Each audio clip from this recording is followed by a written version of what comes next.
Bonjour, c'est French Hope de nouveau.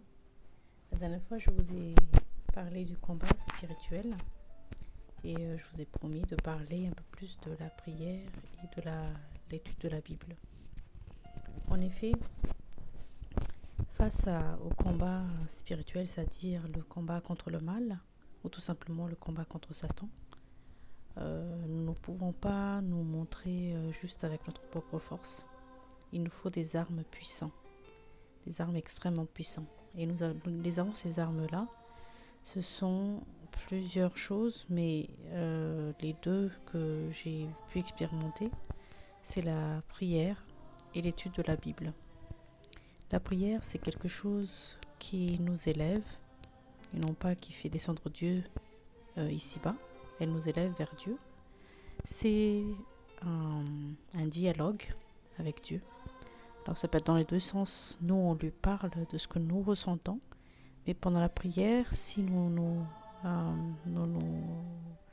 écoutons sa parole, il peut aussi nous dire des choses dans notre pensée. Et c'est à double sens, c'est un dialogue. Ce n'est pas un monologue.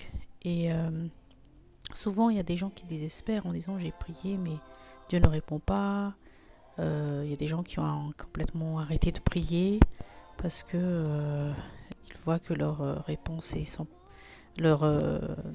réponse tarde ou leur prière n'est jamais exaucée.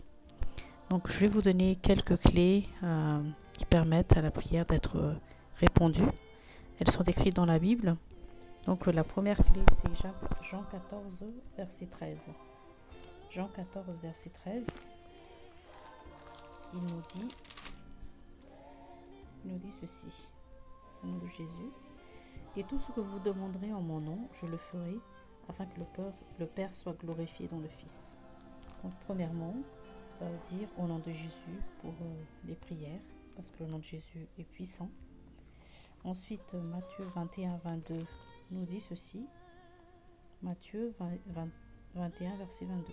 « Tout ce que vous demanderez avec foi par la prière, vous le recevrez. » Il faut avoir la foi de ce que nous demandons à Dieu.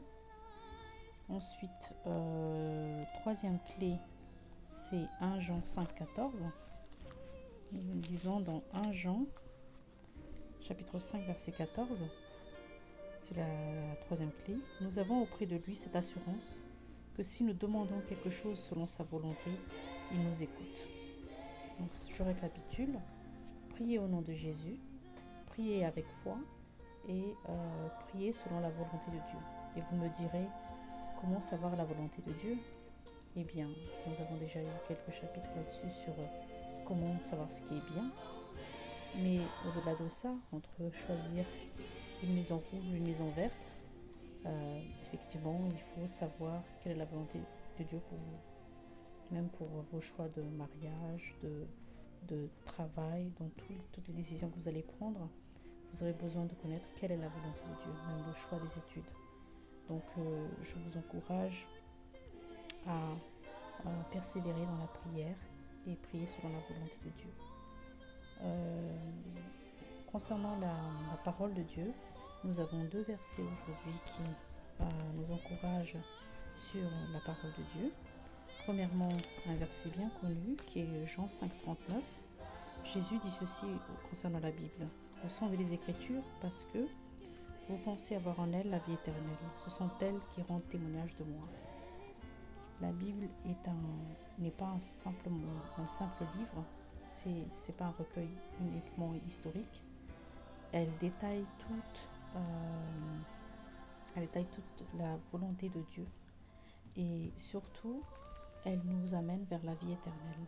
La Bible est un livre puissant. Il a plein de promesses lorsque nous sommes découragés. Et surtout, elle nous donne les clés pour nous maintenir dans le salut. Une fois qu'on a cru en Jésus, nous l'avons choisi comme sauveur personnel, nous avons besoin de maintenir notre foi en lisant la Bible.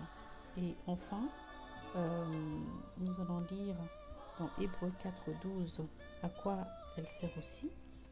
Hébreux 4, 12. « Car la parole de Dieu est vivante et efficace, plus tranchante qu'une épée quelconque à deux tranchants, pénétrante jusqu'à partager âme et esprit, jointure et moelle. Elle juge les sentiments et les pensées du cœur. Sachez que dans un monde où il n'y a plus de repères, la Bible est la seule repère qui nous permet de savoir comment aller jusqu'au ciel. Je vous encourage vraiment à croire en la parole de Dieu et à parler à Dieu chaque jour. C'est notre garantie pour une victoire et je vous souhaite à tous de faire cette expérience. Prions. Notre Père qui nous suit, je voudrais te confier les auditeurs de cette vidéo pour qu'ils trouvent la réponse en toi. Et surtout, Seigneur, enseigne-les à prier et par ta parole, parle-leur.